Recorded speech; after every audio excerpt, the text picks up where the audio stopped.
केलेला हा मारा इतका अफाट होता मच्छिंद्रनाथांवर, तरी आमचे मच्छिंद्रनाथ इतके शांत होते की त्यांच्यावर या कोणत्याही गोष्टींचा काही परिणाम झाला नाही.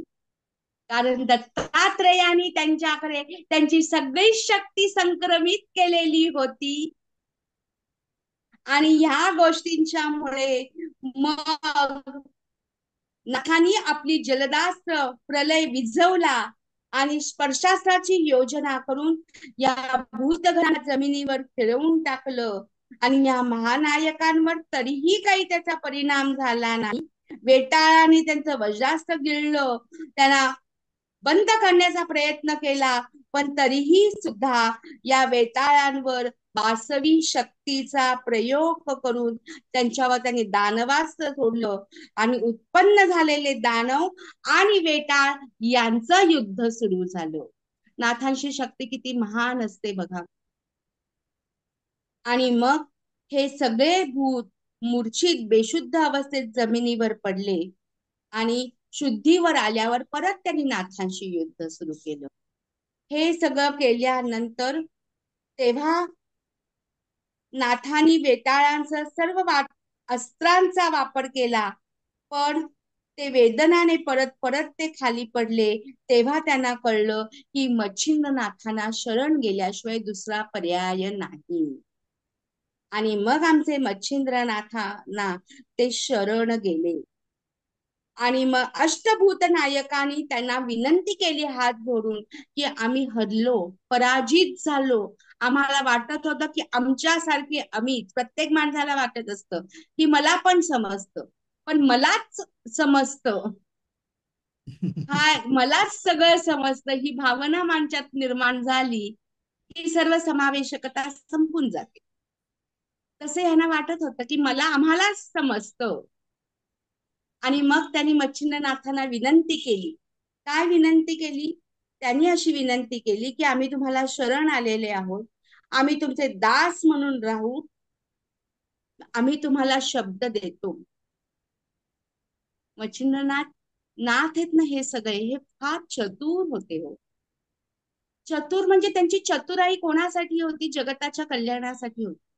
कुणाला कधी वाकवायचं, कुणाकडून कधी साधना करून घ्यायची, कुणाला कुठे कसं उभं करायचं, हे यांना बरोबर ठाऊक असतं.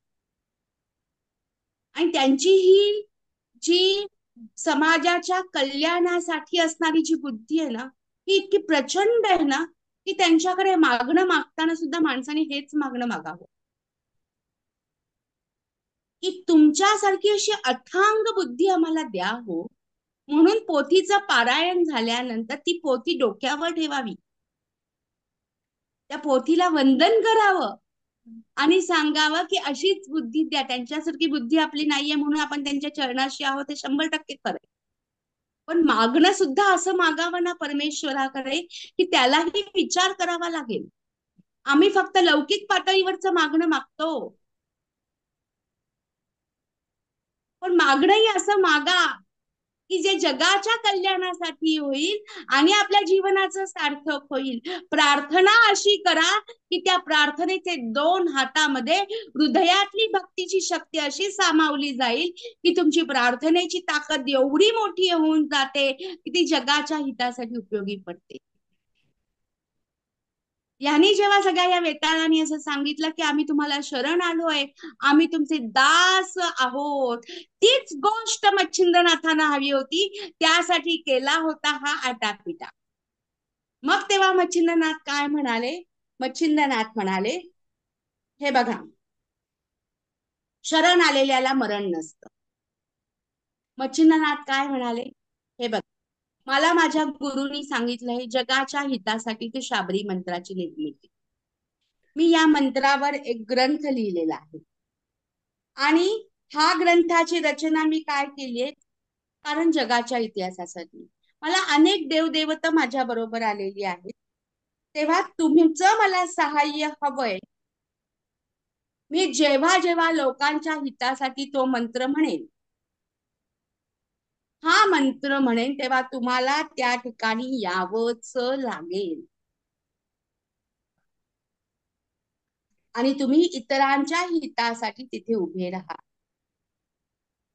त्यानंतर नाथांनी नाथ साधन प्रयोगात त्यांचं उद्दिष्ट काय आहे हे त्यांना नीट समजावून सांगितलं. त्यांनी तसं वागण्याचं कबूल केलं आणि त्यांना जिथे काही ठिकाणी थांबवलं त्याच्यातून त्यांना बाहेर काढलं. मग हे सगळेजण आनंदित झाले. त्यांना सहभागी त्यांना सांगितलं की आम्ही तुम्हाला सगळ्या गोष्टीत तुम्हाला साथ देऊ. आणि त्यांनी वंदन केलं, त्यांचा जय जयकार केला आणि त्या 8ही अधिपतींनी आपल्या आजूबाजूच्यांना सांगितलं, आपल्या गणांना सांगितलं, आपल्या वेताळांना सांगितलं, अष्टपतींनी सांगितलं. काय सांगितलं? की नाथांना जो आपण शब्द दिला आहे त्या दिलेल्या मंत्राचं पठण करा आणि न चुकता त्यांना मदत करा. म्हणजे वेताळ, अष्टपती, त्याच्यानंतर अष्टगण हे सगळे जण जर देवतांना मदत करू शकतात, तर आज माणसातली काही प्रमाणात हरवलेली माणुसकी आणि इंटरनेटच्या या सगळ्या गोष्टीत माणूस माणसाजवळ आला तरी सुखदुःखात जायला एवढा वेळ नाहीये, ही माणसाची झालेली मानसिकता दूर करण्यासाठीचाच ही नाथ पोथी तुम्हाला सांगते. जर समाजातल्या सगळ्या गोष्टी देवतांना मदत करतात, नाथांच्या मदतीला धावून येतात, तर आपण किती केलं पाहिजे? आपण नेहमी तोला मोलाचा विचार करतो, नाथाने हा नाही केला ना विचार. म्हणून जीवनाकडे बघताना तोला मोलाची माणुसकीशिवाय दुसरं काहीच नाहीये. दुसऱ्यांचा कल्याण याच्याशिवाय काहीच नाहीये. आणि हा फार मोठा संदेश आणि बोध हा आपल्याला नाथपोथी देते. नाथजींनी त्यांच्याकडून अनेक चांगल्या गोष्टी करून घेतल्या, त्यांना माफ केलं. माफीचा संदेश नाथपोथी देते.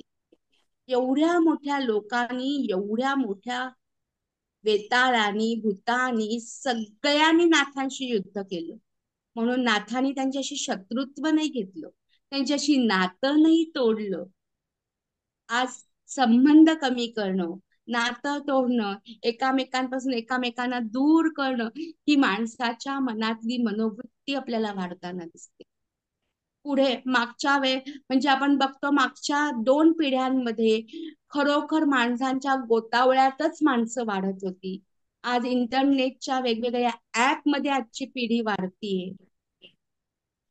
एवढी मोठी तफावत आहे बघ.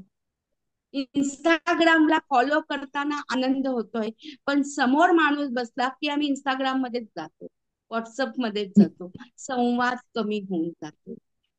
ही सत्य परिस्थिती आहे ना. हे का अध्यात्म करायचं? तर आमच्या हातात जरी विज्ञानाने कितीही आयुध दिली तरी सुद्धा माणसाच्या मनापासून दूर नका जाऊ. माणसापासून दूर नका जाऊ. माणसाचं म्हातारपणात येणारं आणि तारुण्यात येणारं हे यंत्रापासून निर्माण झालेलं नैराश्य माणसाला फार वाईट अवस्थेपर्यंत नेतं. म्हणून अल्झायमर, डिमेन्शिया सारखे रोग होत आहेत. या विकारांचं कारण माणूसच. माणसाचा जरी जीवनशैली असली तरी माणसाचं मन पण तेवढंच आहे, माणसाची बुद्धी पण तशीच आहे. आणि आज आपण बघतो की या सगळ्या नाथांच्या चरित्र ग्रंथात नाथांनी सगळ्यांना जवळ केले, निसर्गालाही जवळ केलंय. आणि म्हणून सगळ्यांना जवळ घेऊन पुढे जा. ही मनाची संघटन शक्ती तुमच्यात जी शक्ती निर्माण करते ना, तीच ही आध्यात्मिक शक्ती आहे. त्याचा शोध घ्या, त्याच्यापाशी नम्र व्हा. मी लहान तू मोठा, तू मोठा मी लहान, ही माणसाने तराजूची तयार केलेली मोजमाप बाजूला ठेवा. जीवनात बरोबर येतो तो तुमचा चांगुलपणा, तुमचा आनंद, तुमचं प्रेम. हे तुम्हाला इंटरनेटवर विकत नाही मिळत, पैसा देऊन नाही मिळत. तुमच्या मनात असलेल्या या संवेदनातनच ते निर्माण होतं. आणि हेच गुरु शिष्य परंपरा आणि नाथपोथी आपल्याला शिकवते. अशा या नाथपोथीचा 5वा अध्याय आपल्याला एवढंच सांगतो की खरोखर नाथांची ही साधना तुम्हाला अशा एका ज्याला आपण म्हणतो अशा एका पदापर्यंत नेते, अशा एका परिस्थितीपर्यंत नेते की ती तुम्हाला शिकवते समाजात चांगलंपणे वाईट शक्तीपणे पण दूर करण्यासाठी तुमच्या कर्तव्याबरोबर तुमच्या प्रामाणिकपणाबरोबर तुम्हाला हवंय आध्यात्मिक अधिष्ठान, गुरुतत्व, ती साधना आणि ती मिळाली की तुमच्या जीवनाचे शिल्पकार तुम्हीच असता. आणि म्हणूनच नवनाथ भक्तिसार या पोथीच्या 5व्या अध्यायामध्ये आमचे मालू नरहरी आम्हाला अगदी पदोपदी सांगतात. काय सांगतात ते त्यांच्या शब्दात आपण ऐकूया. एकीकडे मच्छिंद्रनाथ सत्वर पाहता झारा बाला मल्हार, तेथीचा विधी करून सर्व कुमारी दैवती चालला. तैसीच पावे कालिका भवनी, ते कथा पावले मच्छिंद्रा लागुनी, ते पुढील अध्यायी अवधा देऊनी कथा श्रोते स्वीकारव. अहो या कथासार ग्रंथास परिकर पंचम अध्याय हो किल्यास, पिशाच बाधा तयासी खास होणार नाही सहसाई. जरी पाहिली बाधा असेल तरी ती पठन करिता जाईल. प्रथम अध्याय जो घोकेल त्याचा अंगरोप जाईल. दुसरा अध्याय घोकिल्यापासून विद्याभ्यास होईल पूर्ण. तिसरा अध्याय घोकिता प्रसन्न होईल अंजनी सूत तयाते. चौथा अध्याय घोकिता फळ कार्य निवटील परम सकल, मान्यता देईल महिपाळ मौन पडेल सर्वाते. असो असे पंचम प्रसंग मंत्री संजीवन अनुराग, धुंदी सुख मालूची सांग, वदे हरिकृपे न करुनिया. स्वस्ती भक्तिसार गोरक्ष गाध किमयागार, पंचमो अध्याय संपूर्ण. धन्यवाद.